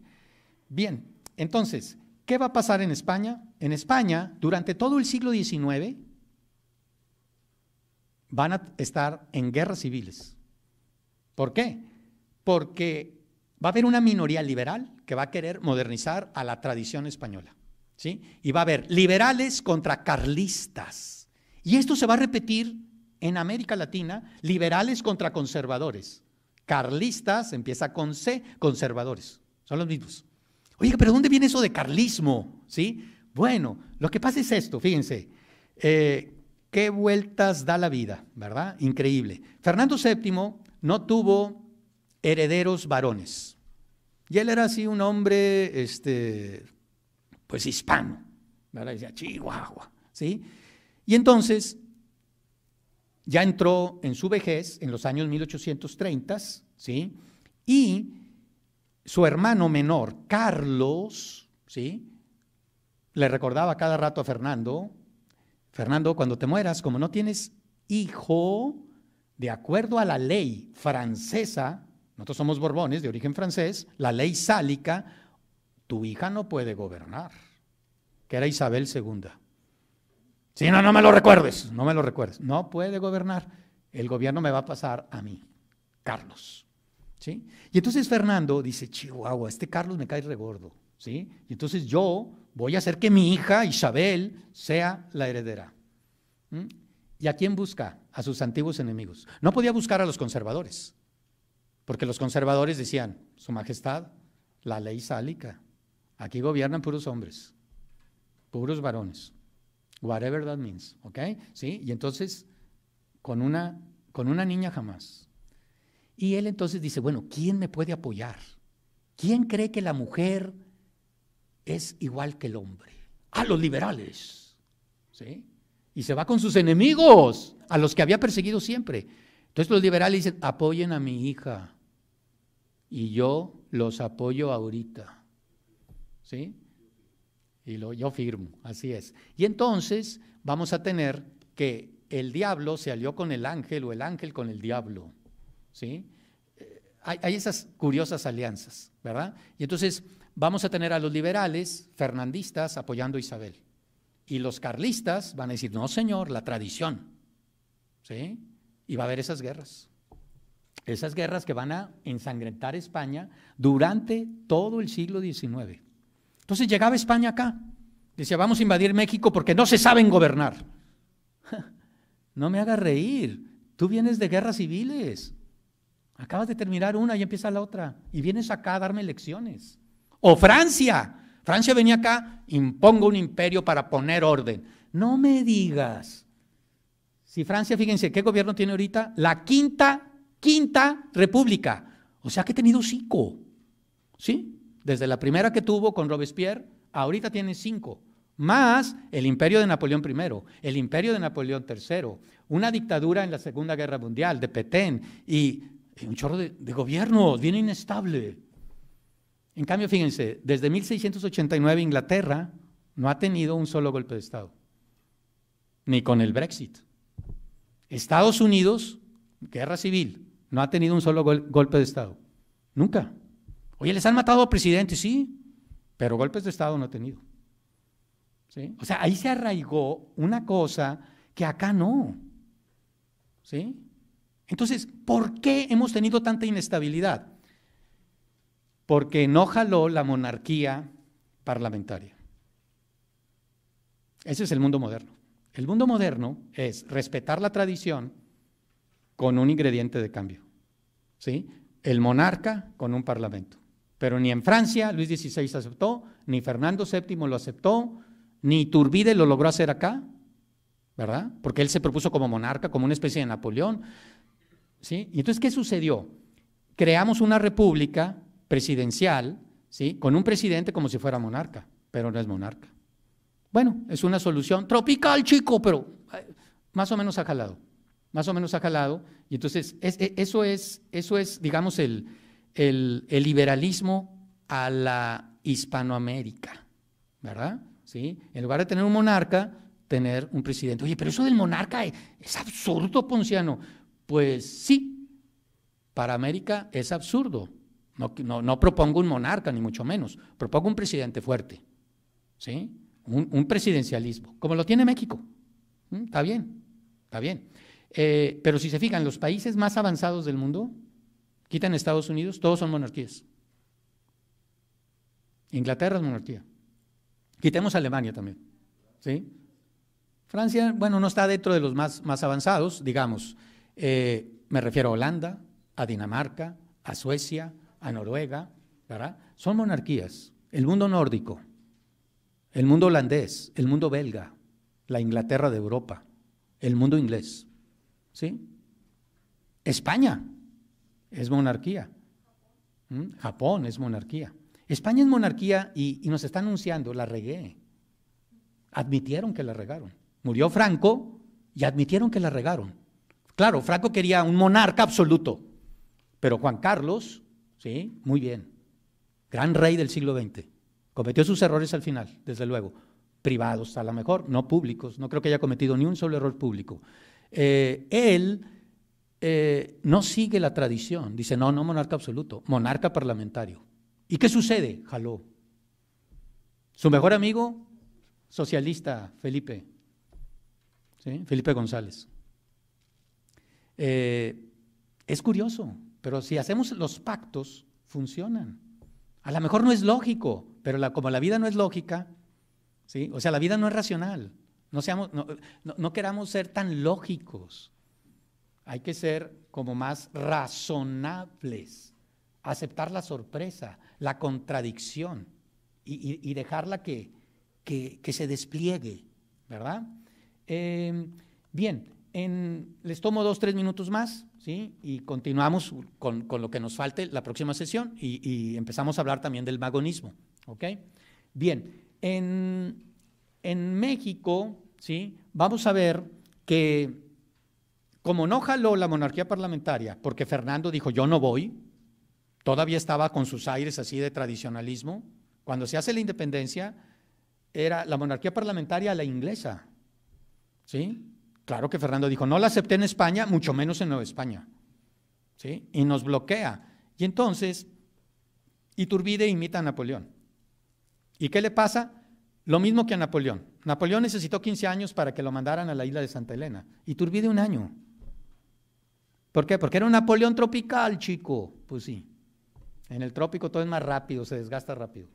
¿Sí? ¿Verdad? Y entonces, no funcionó. ¿Y entonces qué vamos a hacer? Una república.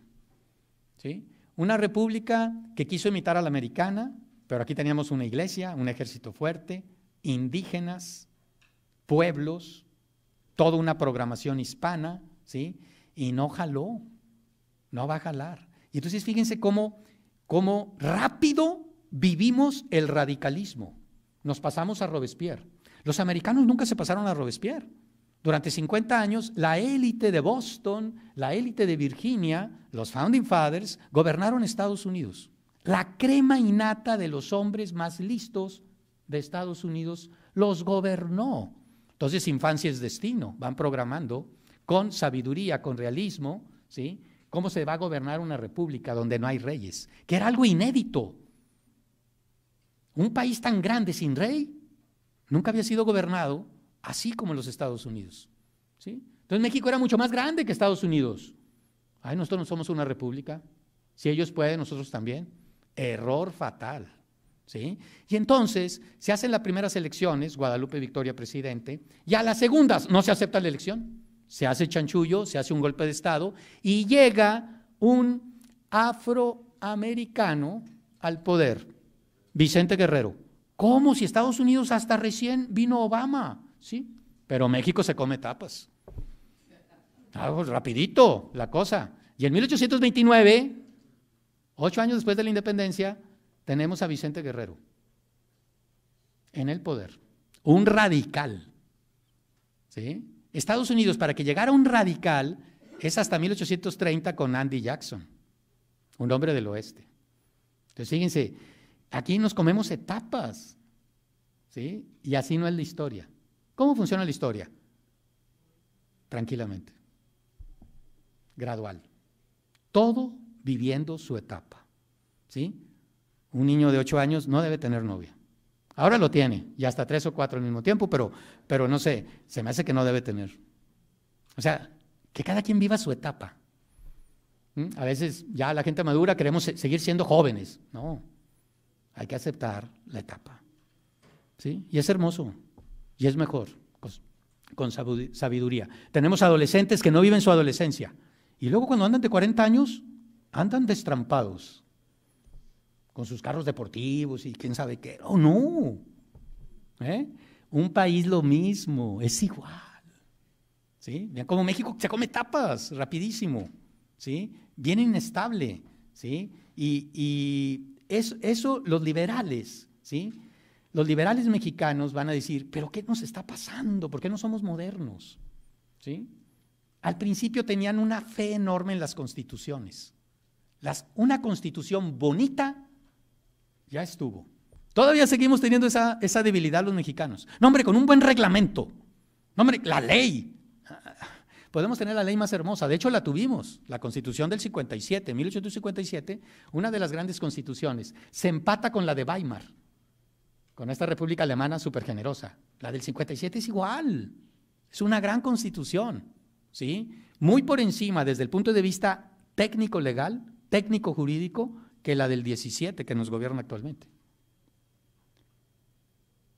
Y entonces hubo como esa utopía. Tengo la mejor constitución, ¿sí? Tengo la mejor ley, automáticamente la realidad se transforma. No, la realidad no se transforma por las mejores leyes, se transforma por los mejores hombres. ¿Verdad? O sea, la ley debe reflejar la realidad. Si no, ¿qué va a pasar? Tengo una ley súper hermosa y la realidad súper chafa. ¿Y entonces qué va a haber? No, mira, viene una depre. Nos da una depre porque, híjole, no, pues mejor que una constitución bien chafilla, así, pero que se cumpla, que la distancia entre lo que se debe hacer y lo que se hace sea mínima, para que vivamos en un estado de derecho, chafillo si ustedes quieren, pero cumplimos la ley. Y entonces eso nos da ánimos para que la realidad se transforme y la ley también, y vamos haciendo una ley cada vez mejor. ¿Para qué le dices a tus hijos que aquí se llega a las 11? Es fin de semana, hombre, van a llegar a las 2 de la mañana. Mejor di, a las 2 de la mañana. ¿Verdad? No sé, no estoy promoviendo que lleguen a la hora que quieran, ¿verdad? Pero vaya, hay que más bien la ley como reflejo de la realidad. Porque en el mundo latino, la ley es un instrumento para cambiar la realidad, no va a cambiar.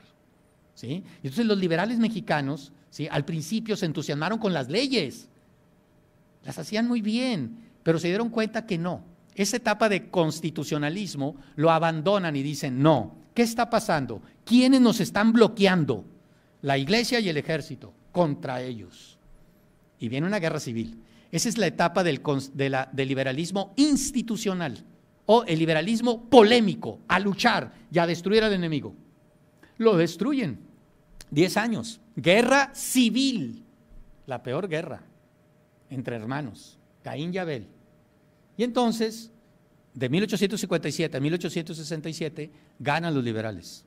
Destruyen el poder político de la iglesia, su poder económico, destruyen al ejército profesional conservador. Y el problema es que se quedan solos. Ese es un problema. ¿Sí? Destruyen a los conservadores. Ya no tienen interlocutores. Terrible para la libertad. La libertad requiere otredades, respeto a lo distinto, dialogar. ¿Sí? Y se dieron cuenta que se quedaron solos, pero el mundo tradicional estaba ahí. O sea, la iglesia políticamente ya, pero la iglesia socialmente todo el mundo creía en ella. El ejército ya, pero todos los hacendados tenían una tradición como si fueran aristócratas. Ahí estaba, los pueblos indios que vivían a la antigüita. Entonces dijeron, ay, ¿cómo vamos a hacerle para gobernarlos? Si permitimos el voto, ganan ellos. No, llegamos, nos imponemos y vamos a hacer como disque elecciones, pero no vamos a respetar el voto, porque si no van a ganar ellos. Lo popular es lo conservador. ¿Va a ganar un cura? ¿Va a ganar un hacendado conservador? No, señor. 10 años de guerra, muchos muertos. No lo vamos a permitir. Pero entonces, ¿qué onda? ¿Cómo los vas a gobernar? Bueno, hago pactos con la iglesia, con los pueblos, con los hacendados. Hicieron pactos. Porfirio Díaz, Juárez un poco antes. Y entonces hay ese como diálogo desde el poder con la sociedad, ¿sí? Pero los liberales, como quiera acá, ¿sí?, sentían que eso no los iba a llevar muy lejos, ¿sí? No estaban tan contentos, este liberalismo en el poder. Sentían que no, ¿sí? Sentían que con esos pactos la iglesia estaba agarrando vuelo. Mira, ya está formando un partido, periódicos, seminarios, hay un chorro de… No, no, no, no, no, no, no. Y eso era el mundo moderno precisamente, dejar los grupos fluir y hablar con ellos, ¿sí? Pero se asustaron, ¿sí? Entonces vamos a tener ahí un liberalismo en el poder que tiene sus activos, pero también muchos pasivos, ¿sí? Vamos a detenernos aquí, ¿les parece? Y la próxima sesión hablaríamos del positivismo, muy importante, del conservadurismo y del magonismo, ¿verdad? ¿Sí? Muy amables, muchas gracias. No se adaptan, ¿sí? Sino que se adoptan y a veces se notan como muy artificiales, ¿sí? Como esas mansiones del Paseo de la Reforma en la Ciudad de México, que en la época del Porfiriato, en la Belle Époque, fines de siglo, tenían sus aleros para la nieve, chalets suizos, ¿sí? En el altiplano mexicano donde raramente nieva, ¿verdad? ¿Sí? O esos mexicanos de origen indígena, Juárez, Díaz, ¿sí? Vestidos a la europea, ¿verdad? Vestidos de frac con su bombín, ¿verdad? Su bastón, y se ven un poco raros, ¿verdad? Nos vemos un poco raros así. Es decir, no somos orgánicos. Lo orgánico desde el punto de vista sociológico es ponte la vestimenta que te queda, que surge de ti. No te copies otros gustos que no te quedan. Y si te los vas a copiar, no los adoptes, adáptalos, ¿verdad? ¿Sí? Que ya es un proceso de tomo la ideología europea y la transformo, la adapto, ¿sí? A la circunstancia mexicana. Y eso es en cierta manera lo que, según Octavio Paz, le faltó a México al tratar de absorber estas ideologías europeas del siglo XIX. ¿Sí? Estas ideologías europeas de las cuales vamos a charlar el día de hoy son el liberalismo y el positivismo, por un lado, y por otro lado el conservadurismo, ¿sí?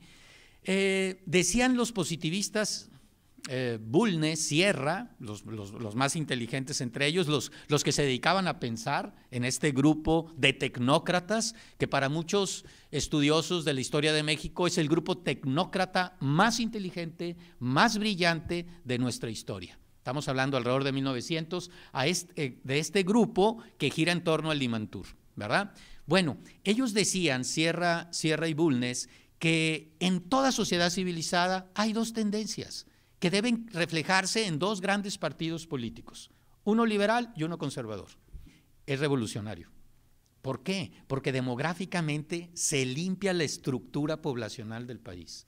El país es ahora más país, porque está realmente representado por la masa de la población joven, ¿sí? Está representada por jóvenes, ¿sí? No es una gerontocracia atípica, ¿sí? Ahora sí podríamos decir que México, bueno, realmente su representación debe ser de gente grande.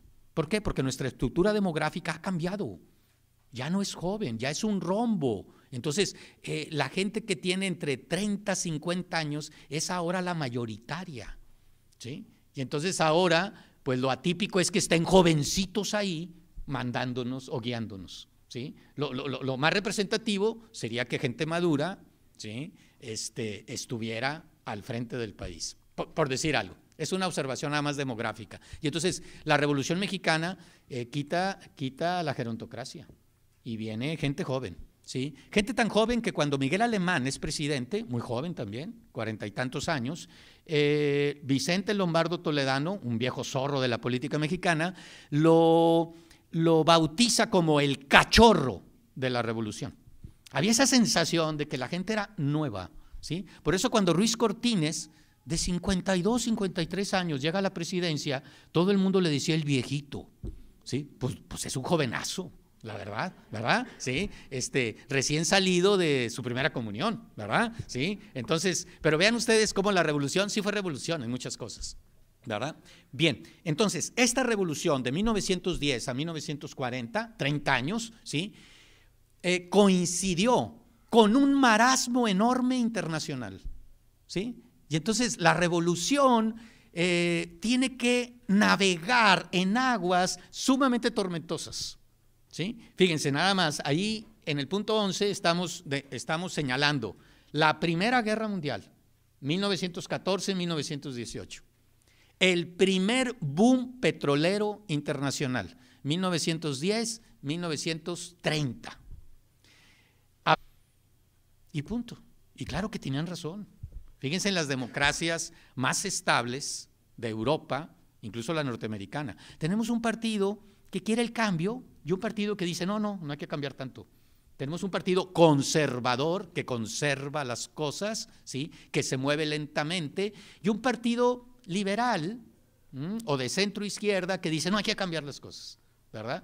Pero pausadamente, ¿sí? Entonces, el conservadurismo va a ser como adoptado también por el positivismo. Entonces tenemos tres corrientes: el liberalismo, el positivismo y el conservadurismo. Antes de entrar a esto y hacer alguna anotación sobre la bibliografía, recordemos que en la sesión pasada quedamos de platicar un poquito, ¿sí?, a grandes rasgos, de la importancia del entorno internacional en la Revolución Mexicana, ¿sí?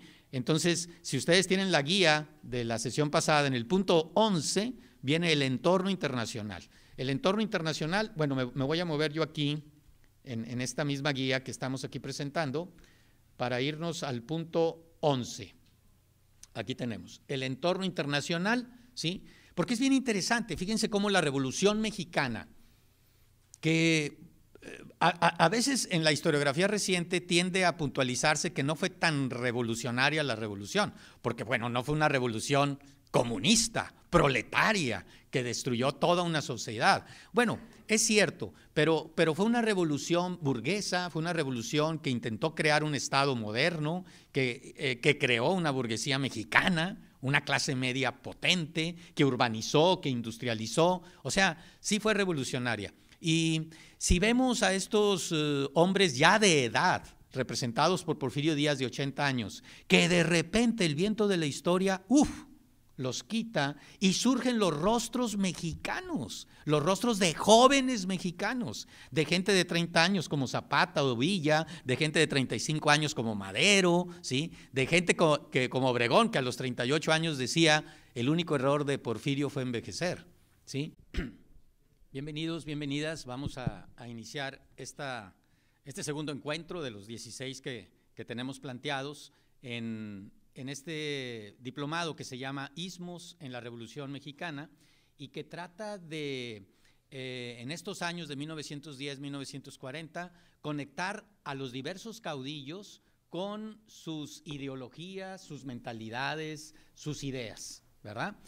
Por eso le llamamos istmos, porque hablamos de Madero y el maderismo, hablamos de Zapata y el zapatismo, de Villa y el villismo, y así cualquier caudillo en la Revolución Mexicana, nótese el término que sociológicamente quiere decir intermediario. Un caudillo, un cacique, es un intermediario entre el mundo tradicional y el mundo moderno. Un mundo tradicional mayoritario, pesado, que está ahí y al cual se le quiere transformar, ¿sí? Y lo quiere transformar una minoría de modernizadores. Y esto no solamente en el mundo latino europeo, empezando por Francia, que es el modelo, el papá de los pollitos, podríamos decir, sino que esto se traslada a Latinoamérica y a todo el tercer mundo.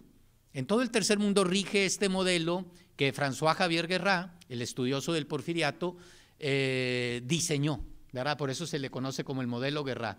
Este intento de una minoría modernizadora de modernizar precisamente una sociedad predominantemente tradicional, ¿verdad? Y bueno, tenemos estos caudillos de la Revolución Mexicana con sus ismos, no necesariamente todos revolucionarios, es decir, que quisieran modernizar, porque por ejemplo el zapatismo ya vimos que más que revolucionario es revoltoso, es una revuelta, ¿verdad? Bueno, vamos a comenzar con los primeros ismos que no surgen en la Revolución Mexicana, pero que van a influir en ellos. Surgen en el siglo XIX europeo, ¿sí?